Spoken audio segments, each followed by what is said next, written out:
Some of the things that Stacy and I have bonded about over the years aren't even food or family related. It's our real talk about body odor, boob sweat, and thigh chafe. It's true. That's how you introduced me to our latest sponsor, Mega Babe, when you stopped to apply their Thigh Rescue anti-friction stick right in the middle of the streets of Los Angeles when we were together. Mega Babe is an amazing line of innovative problem-solving products for all those body issues that used to be taboo. I love that Thigh Rescue anti-friction stick for summer shorts wearing and underdresses. It glides on super smoothly, creating a friction-free barrier to help my thighs rub together without irritation. And don't let the name fool you either. You can use Thigh Rescue anti-friction anywhere chafe is an issue. I also couldn't survive southern summers without Mega Babe's Bust Dust Anti-Boob Sweat Powder. This aluminum and talc-free powder comes in a non-aerosol pump for easy mess-free application. It absorbs underboob sweat quickly, keeping you dry and smelling sweet too. And I have to say, it works for small boobs too. We also both adore that Mega Babe is women-owned and body positive. Megan got me into their Thigh Rescue anti-friction stick, like I've been talking about. But I'm also trying the Green Deo Daily Deodorant and Squeaky Clean Sanitized products for our summer travels. Stock your pool bag or travel bag with Mega Babe this summer by visiting megababebeauty.com and using the code DIJFY15 for 15% off any purchase. That's megababebeauty.com. Code DIJFY15 for 15% off.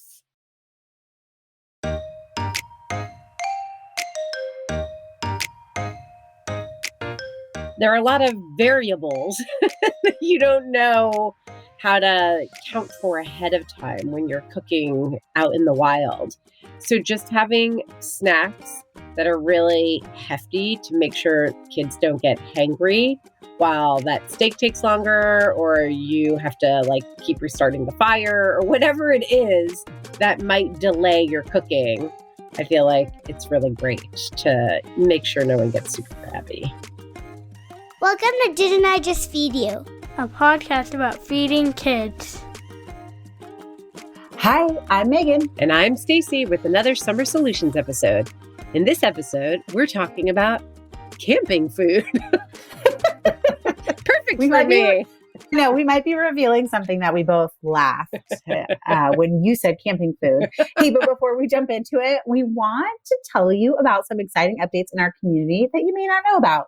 We recently revamped the Didn't I Just Feed You community to offer more options at more affordable contribution points and also better match the membership benefits to what you all said you wanted most: recipes and bonus episodes. As always, we still have a free community board where everyone, including us, supports each other with tips and recipes and ideas and just general camaraderie. It's honestly the most supportive community you'll find on the internet. I promise. Pinky promise. And if you're able to contribute to Didn't I Just Feed You, you can join as a supporting member. We offer new and more affordable membership tiers than last year. You can contribute just $1 a month to keep weekly Didn't I Just Feed You episodes free for all, $7 a month to get access to our full recipe archive, which we build by one new recipe a week, $10 a month to get just those bonus episodes. And hear me out here, you only have to log in once to set it up. And you never have to log in again. And $15 a month gets you all that and a bag of chips. Maybe not. I shouldn't over the promise on the bag. Not literally. Not literally the bag of chips. We're super excited about these changes. You can learn more about all of your options at didn'tijustfeedyou.com/community. Stacy, let's talk about camping food. Let's. Okay, I want to ask you a question. Okay. How many times do you think I've been camping in my whole life? 10 times. And I think that's being generous. Yes. No. Wait, how many times have you been camping? I think I've been camping 4 times. Glamping camping or car camping? No. Camping? Car camping. So when the kids were little, we were part of this very lovely small community school. And at the end of every year, Isaac's class did a group camping together.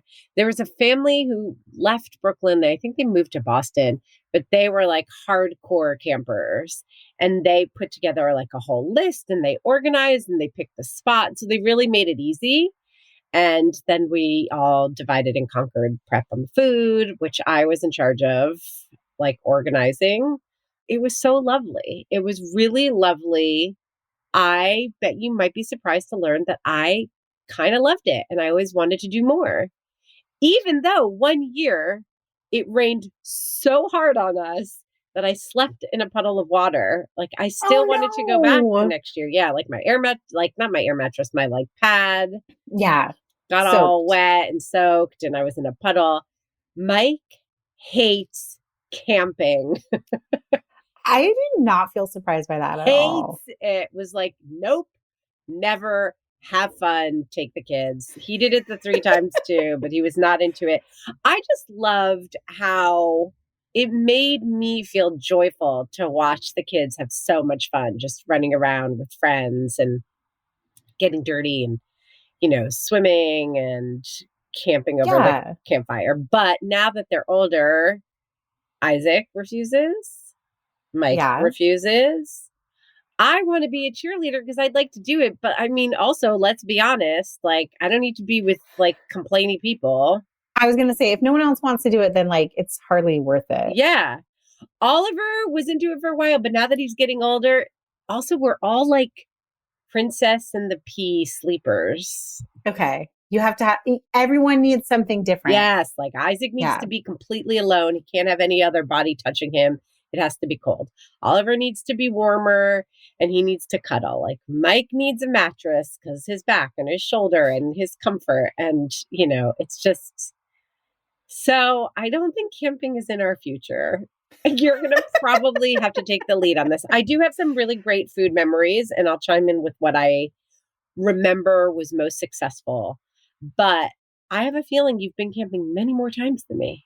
Many more times. Many, many more times. One thing I think is good here is that camping food throughout the ages, like I'm saying from when I was growing up to like now, really hasn't changed that much. It's not like some of the other episodes where it's like, oh, well, this is totally different now. Like how we fed our babies is totally different.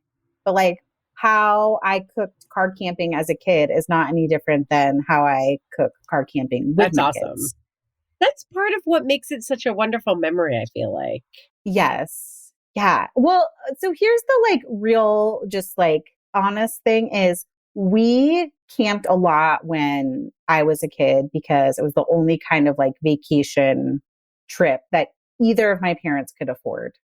So like I car camped with my mom, which was one experience in that like it was as down and dirty camp cooking as it could possibly be, like the cheapest, easiest things that could just be thrown in the fire.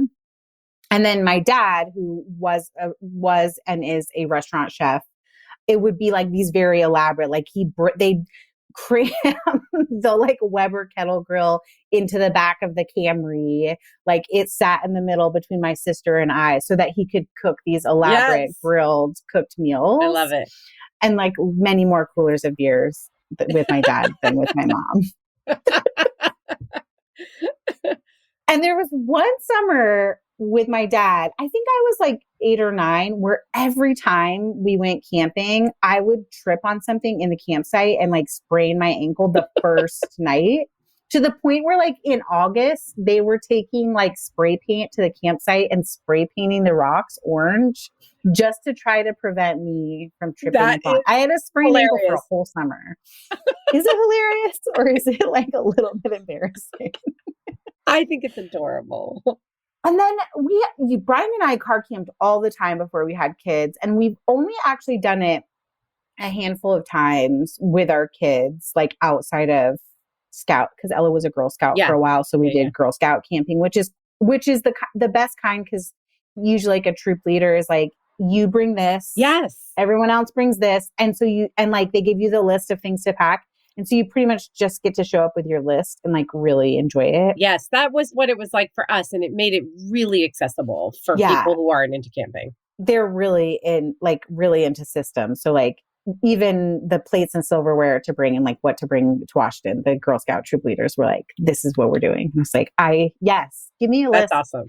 And I will show up. But I do have to tell you about car camping with my brother Curran, who did not live with me this is not the brother who lived with me during the pandemic.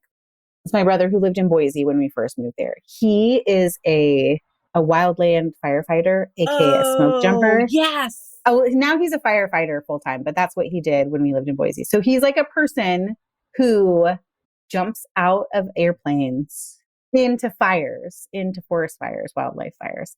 And one of his friends, Kevin Norton, it was like really into the food on the trips because usually they just like have MRE style meals or sort of like those dehydrated things.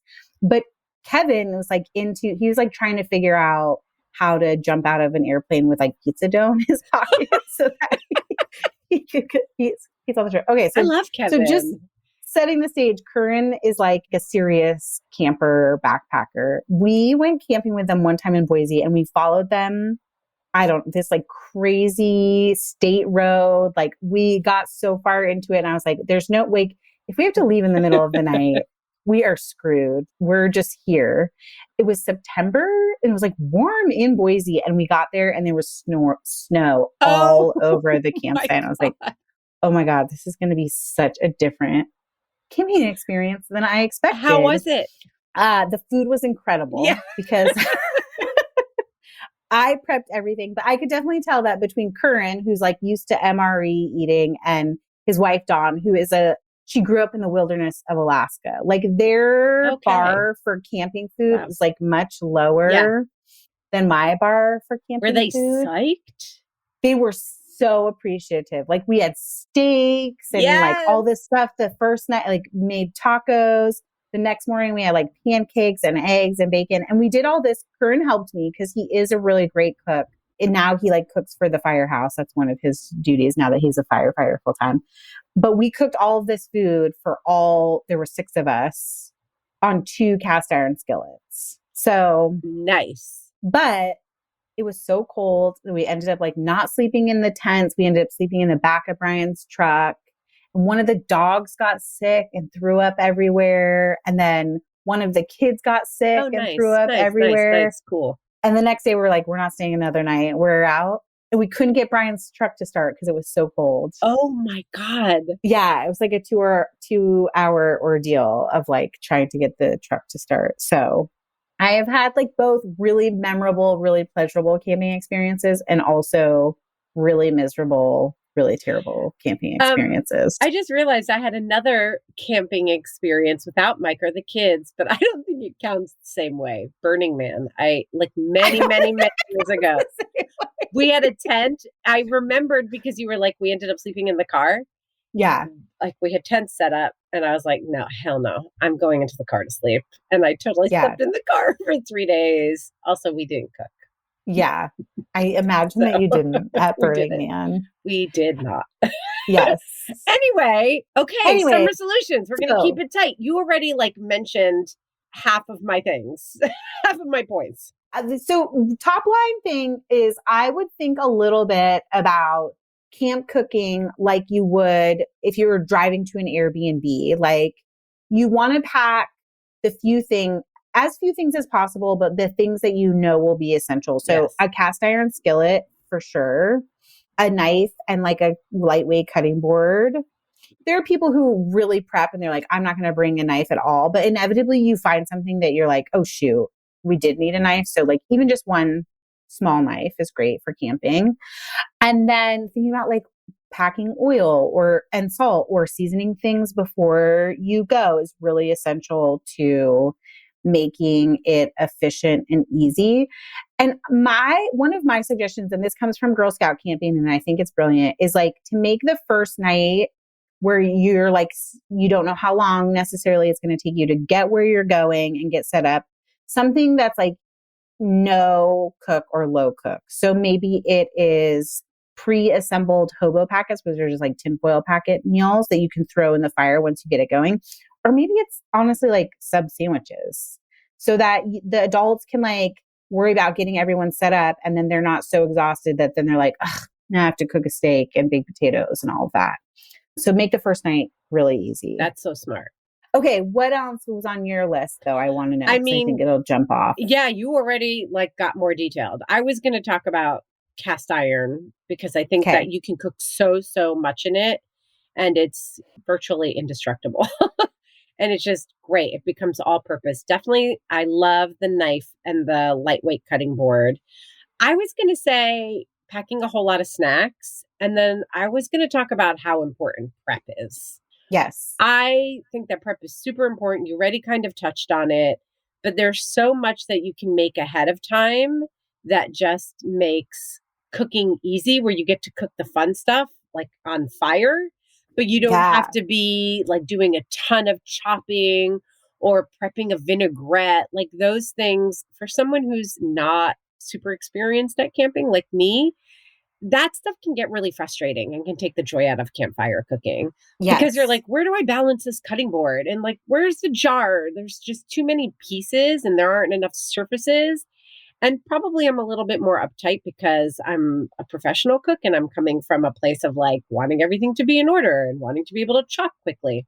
So eliminating as much of that as possible, even though it made the days ahead of our camping trips a little hectic for me, really paid off for me. I don't know if everybody feels that way, and we always used to have a cold sesame noodle salad on the first night, which I think speaks to exactly what you were saying, where I would Oh, I shake up the love that. dressing. I'd prep a bunch of, what we call them lunchbox vegetables. So cucumbers, pepper slices, just shredded carrot, have that all ready to go, have the soba noodles cooked. And then literally while everybody's setting up and the kids are going super wild because they just arrived, tossed together in a huge bowl, a huge mixing bowl, which is another thing that I always brought, like a big, nice metal one, and tossed together a cold pasta salad. I think that's brilliant. You said peanut noodles, but then you also said pasta salad, which I get the correlation. But pasta salad is another great, like you could prep that and that could be first night dinner too. And also, if you feel like you have efficient coolers, that kind of thing can be like next day's lunch too. Totally. Phyllis, pause for just a second. Let's take a quick break to hear from this week's sponsor. Megan, we might not be feeding babies anymore, but based on feedback from our baby mama listeners, they are as excited about Amara Organic Foods as we are. I'm not surprised. Baby food options may have changed over the years, but the fact that parents want what's best for their babies never changes. Even though we're no longer feeding babies, we love that Amara offers delicious baby food with the most nutrition as affordably and conveniently as possible. And in the most inventive way. Their baby foods come in an on-the-go powder.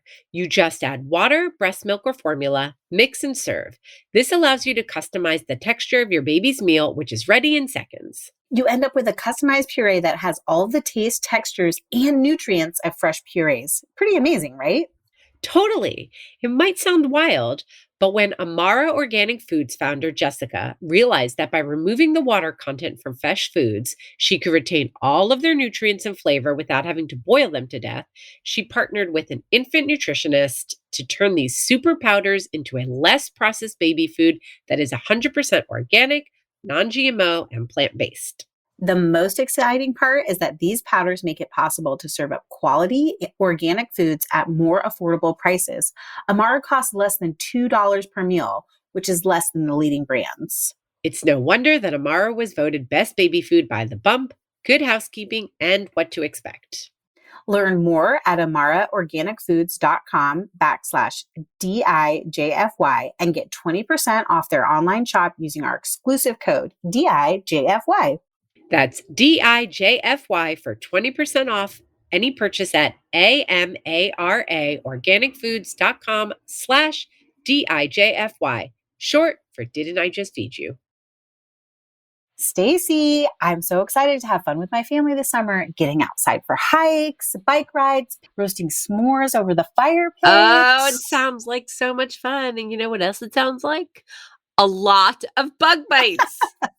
We do get our fair share of bug bites, and those are not fun. If even just one kid gets one super itchy bite, it can ruin the whole day, or even worse, keep them up all night. But this summer, I'm prepared thanks to All Better Co. All Better Co. is a plant-powered first aid brand And they just launched with their Don't Scratch That line of products, including first of their kind patches and handy pens for itchy bug bites.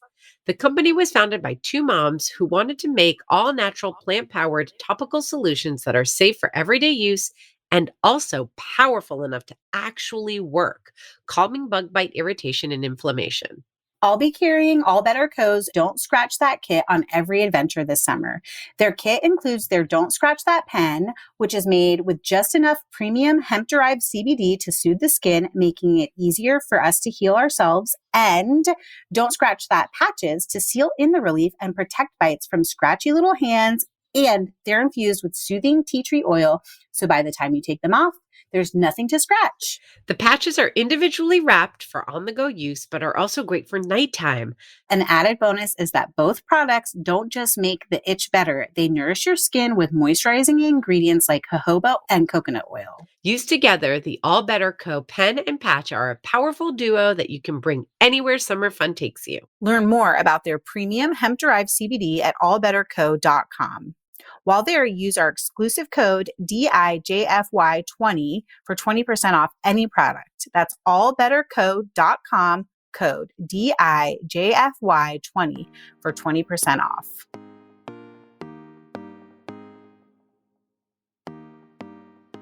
Okay, so let's talk more about snacks, because I also think that snacks are an essential part of camp cooking. And I think snacks can help make breakfasts and lunches more efficient too.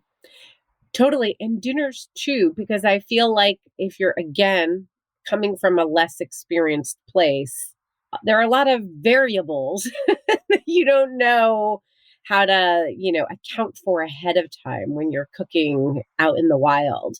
So just having snacks that are really hefty to make sure kids don't get hangry while that steak takes longer, or you have to keep restarting the fire or whatever it is that might delay your cooking.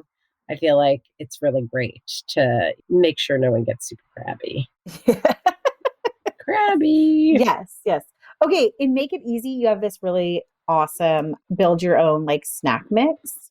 And I think we always had Gorp growing up, which why is it called Gorp? I have so many questions about Gorp that I've never actually researched. And why raisins?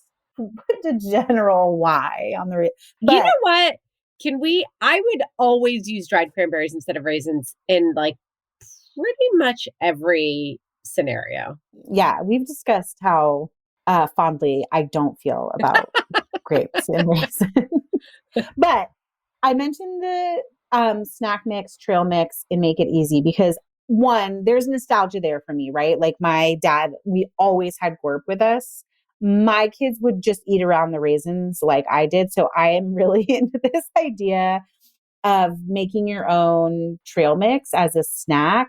But also that's something that you could serve over yogurt for breakfast or have alongside bagels you toasted on the fire and a piece of fruit as a breakfast option.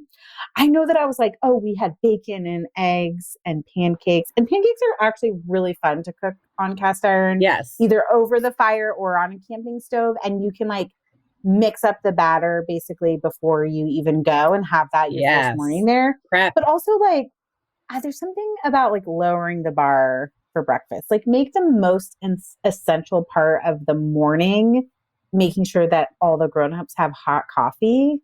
And maybe you have hot cocoa for the kids, but also those little cereal cups that you can buy. It's already in the cup. It's not even just the box of cereal. Bring those for camping food and fuel. Also pop and bake. So just the biscuits, you can put them in the cast iron. The cinnamon rolls, you can literally just skewer them and have the kids put it over the fire s'mores, as they would with marshmallows, and it just bakes over the fire and they'll think it's fantastic. Yes. Okay, lunch stuff. I feel like we just do sandwiches or cold pasta salad a lot for lunch. Do you have other brilliant things that you would make for camping lunches? Girl, you know I'm going to say hot dogs. I'm like, is No, she that's actually dinner. setting me up? Dinner. I That like is hot dogs. dinner. Oh, I like hot dogs at lunch too. I love hot dogs. You just only Love eat hot dogs.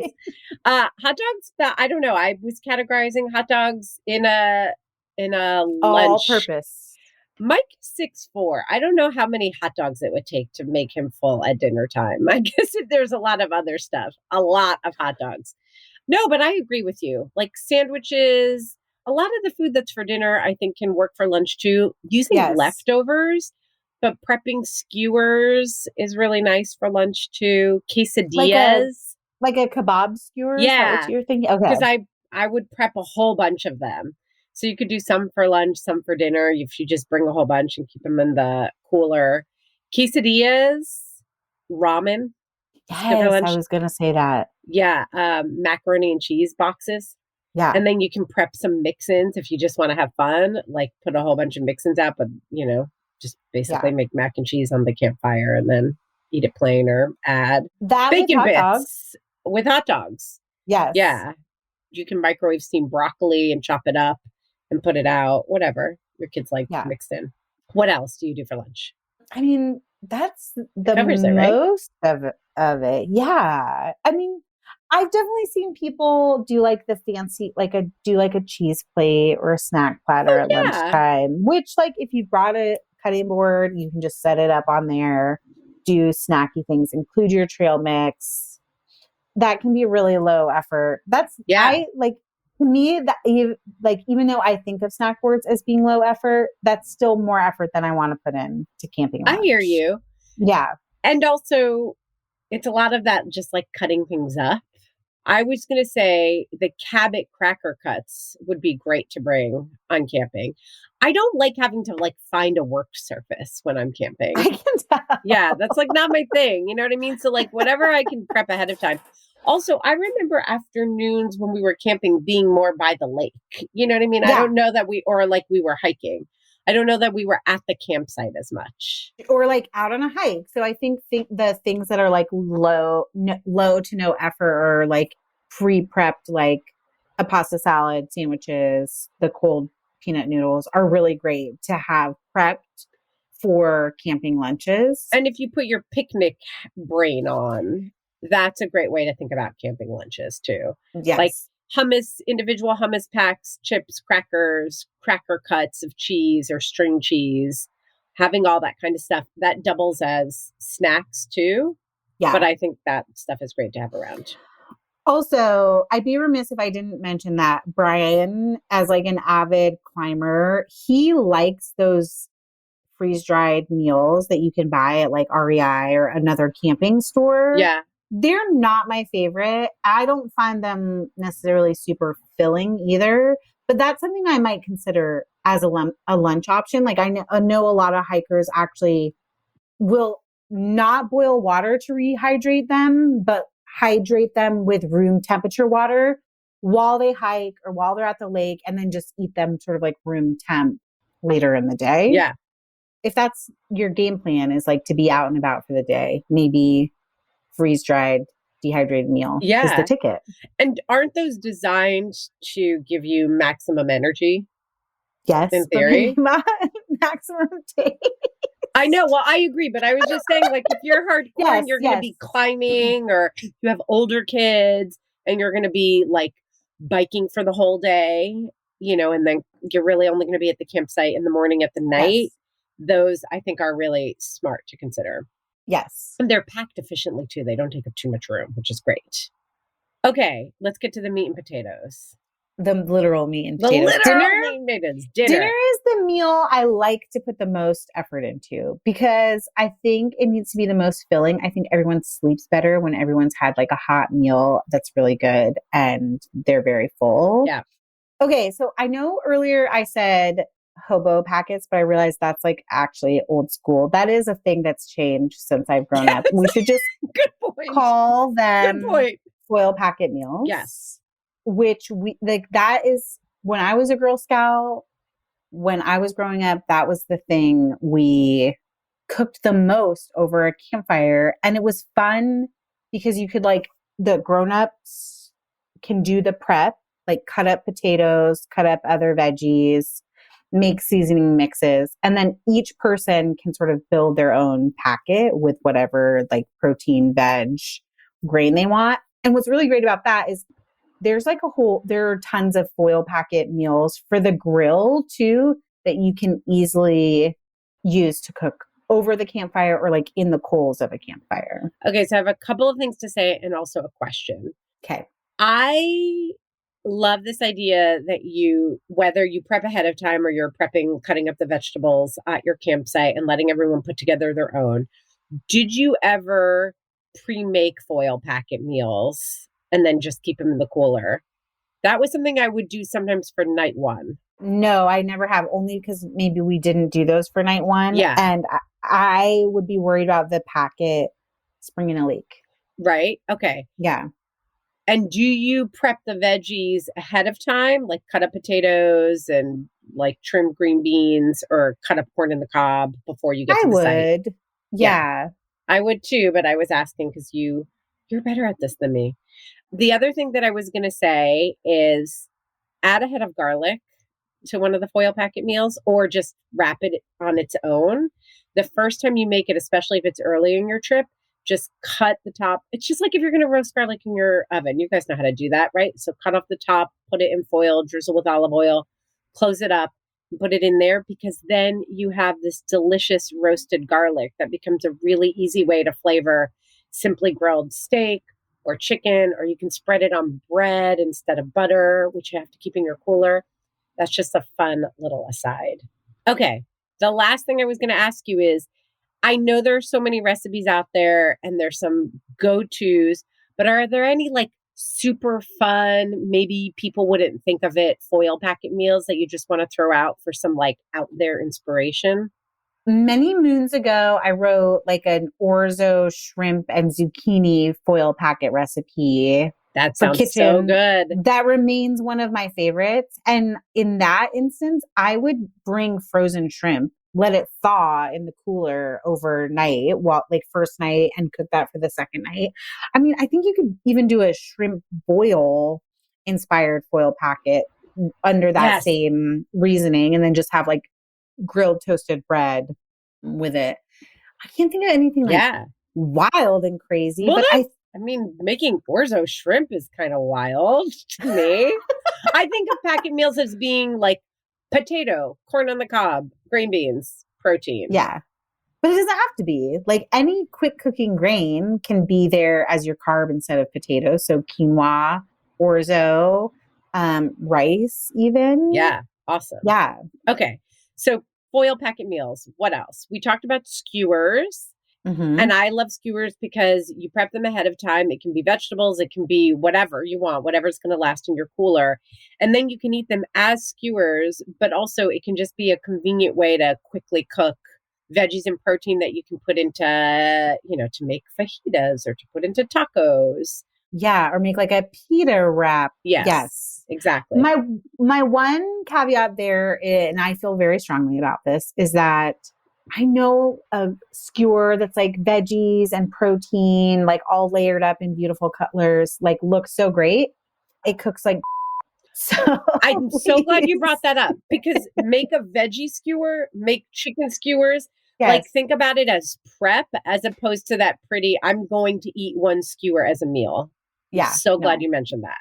And thinking about, you said veg, but I would also add think about which veg is quick cooking and which veg is long cooking. So like you're not going to put potatoes on the same skewer as tomatoes because they're going to cook it wild. Like you're going to have shriveled, dried up tomatoes by the time your potato is done.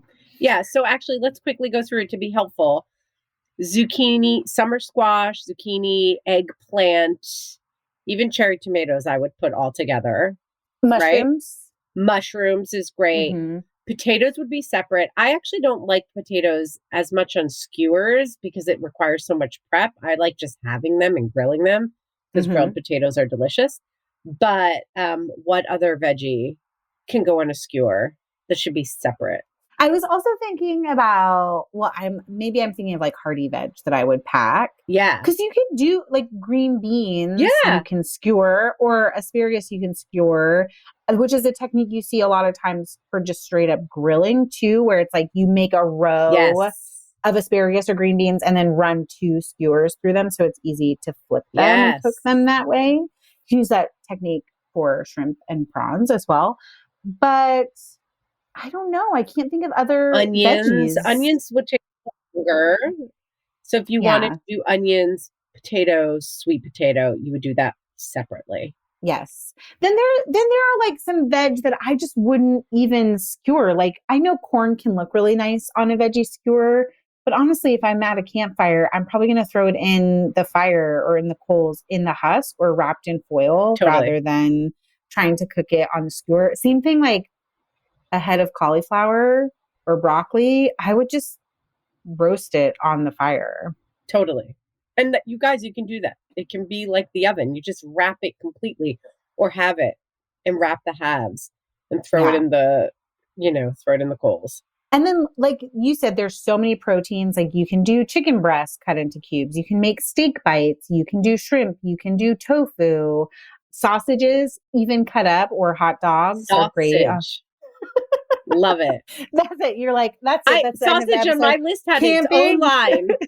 I was like proteins, and then in parentheses, chicken, steak, tofu, and then I was like sausage. It got its own line. Okay, wait. We have to talk more about sausage. Can I just finish saying?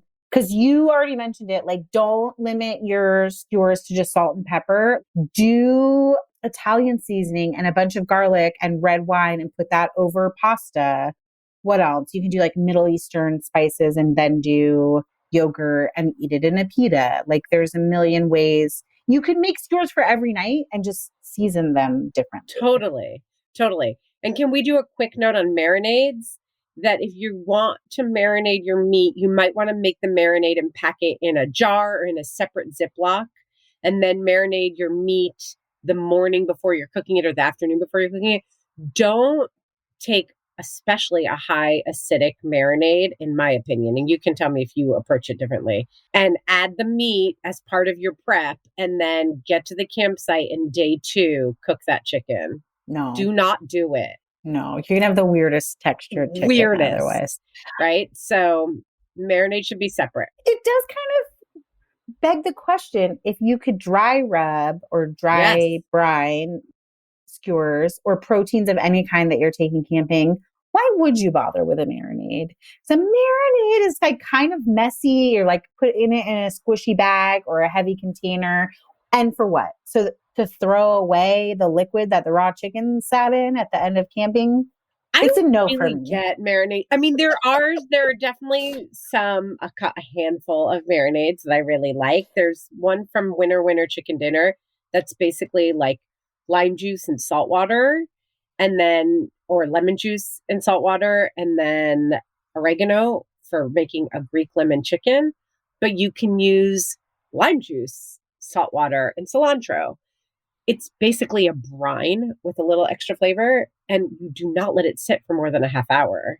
Right. So, but that's like an at-home recipe. Yes, you would make. totally. I'm saying like for camping, we're just not marinating. Let's not marinate. Okay. So sausage, packet meals, skewers, sausage. I mean, sausage is so great because many of the sausages are already cooked, and you're just like reheating it and getting that char. But even if you have a fresh sausage, just poke some holes. You can grill it. You can do it over the fire. You can do it in the cast iron. And it's like, sausage is meat with flavor already built in. Delicious. That's it. Breakfast, lunch, dinner, sausage. Sausage. Let's talk about some of the fun stuff that people like to make, like foil nachos, or people like to do hash. That's cute. But are you not into it? No, I'm into it. I think that's cute. And I'm glad you said hash too, because that's one of my favorite campfire things to cook, which is oftentimes like leftovers from the night before. Like having thrown potatoes in foil into the coals and let them bake, and have some of those for dinner and then some of them for breakfast. Yes. Yeah. And I know people think of hash and eggs as a breakfast thing, but we love eggs for dinner too. I think it makes a great dinner. And speaking of eggs for dinner, pre-making a sauce, like an enchilada sauce or a can of enchilada sauce, or making a shakshuka sauce, packing that up, and then using that to pour into the cast iron, crack some eggs. In the case of the enchilada, you can also, do torn tortillas or crumbled tortilla chips. And now you've got shakshuka or chilaquiles, either for breakfast or for dinner as well. Yum, yum. I thought you were going to say, let's get into some fun dessert things. I do want to get into dessert things. Let's do it. I know this is going to sound so terrible. We have a whole episode on s'mores. But this last summer, I really was like, are s'mores the best campfire dessert? Are they really? Like, especially I feel like we need a Megan Swan opinion piece on this. Okay. My dear sweet friend, Patty, who has been on the show, Patty Catalano, she writes for Kitchen. She had a horrible experience, I think it was last summer, where toasting marshmallows over the campfire with her kids, one kiddo caught the marshmallow on fire, started flinging it around to try to get it to stop burning, and accidentally flung hot molten marshmallow onto the other kiddo. Ooh. And it just really and then I had some experiences last summer just over like our solo stove in our backyard, where I was like, s'mores are kind of difficult to make with little kids. I know it's like idealized, but yeah, I get it. Well, for camping, I feel like bonfire on the beach or in the backyard where like this is the activity, and it can be for camping too. I love s'mores. I just think they're great. I know. But for camping where there's so much other like stimulation and things going on and there's so much cooking happening over the fire, I love a good like cast iron approach to it. Like a whole bunch of chocolate chips on the bottom, mini marshmallows on top, break up grams or maybe goldfish grams, put them on top, and then, put that cast iron skillet over the flames until it melts and let everyone kind of like dip or scoop. Yeah. And then you eliminate hot molten marshmallow being flung around. I was going to go like full into cast iron because you know that you can buy like a box of brownie mix. Yes, you probably packed eggs already, and then you just need water and oil, and you could bake a brownie in cast iron. Ditto like making a giant skillet cookie in your cast iron. The one thing is you'll want either like a tight fitting lid, not tight fitting, but something that covers your cast iron, or to bring additional foil so that you can cover it so it bakes all the way through. That would totally go brownie, and then put like mini marshmallows and crushed graham crackers on top. Love that. Let me say that s'mores are too much effort and too crazy to make with kids, and then be like, but also you could make like jar ice cream or bag ice cream to put on top of your brownie. Lots of effort, but it's fun. I mean, it kind of depends on what you're doing while you're camping. If you've spent the whole afternoon doing something physically strenuous, you're probably going to want something low key, really delicious dinner for the grown-ups. You're going to want to shake up some cocktails maybe, and then keep dessert easy. But if you've just been kind of putzing around the campsite and doing a little discovery and playing with sticks and whatever, I think that sounds like a super fun thing to do with little kids. Playing with sticks. I don't know. I was thinking of Oliver. Oliver would play with sticks. You mentioned canned biscuits and cinnamon rolls as a tool for breakfast and lunch and dinner, but those things are also good for dessert. Like you could do canned biscuits over the campfire and then do fresh fruit and cream over it, whipped cream over it. Like I'm talking about a can of Cool Whip or Ready Whip over it. And can we please talk about canned pie filling? Because I never use it to make pies at home, just because I actually like that part. Yeah. Yeah. But a canned pie filling for weird campfire desserts is my jam. I love that. One of the families we went with had a pie iron, and we would take like cinnamon raisin bread or white bread and put some like canned pie filling, either cherry or apple, and close it up. And it's like so fun and delicious.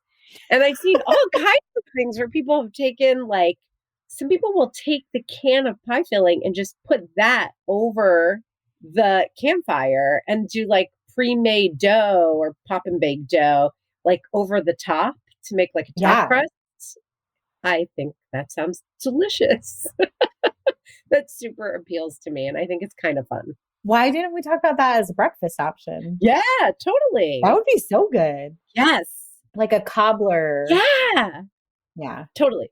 And then we had done a couple of those, like split the banana down the middle, sprinkle chocolate chips and mini marshmallows, wrap it in foil and put that on the fire, or campfire cones, where you bring mini chocolate chips and M&Ms and all this stuff, and they fill the cones and they wrap it up and put that on the fire.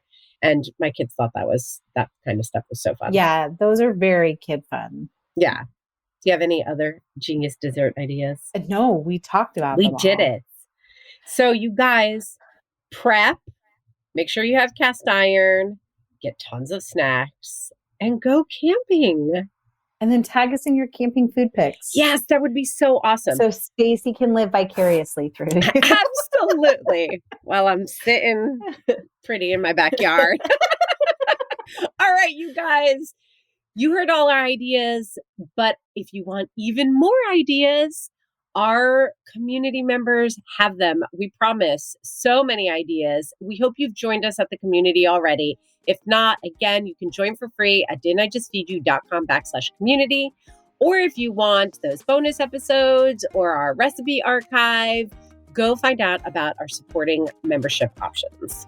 You can also keep in touch with us on Instagram, where we are at Didn't I Just Feed You, or by signing up for our newsletter. And of course, don't forget to subscribe to Didn't I Just Feed You wherever you get your podcasts, like right now, right where you're listening. Or if you're already a subscriber, leave a rating or review, or send this episode on to a friend so we can help more busy home cooks eat better, cook better, camp better. A huge thank you to our editor, Samantha Getzik. I'm Megan. And I'm Stacy. Stay sane and well fed until next week. Be sure to subscribe to Didn't I Just Feed You wherever you're listening. And don't forget to rate and review.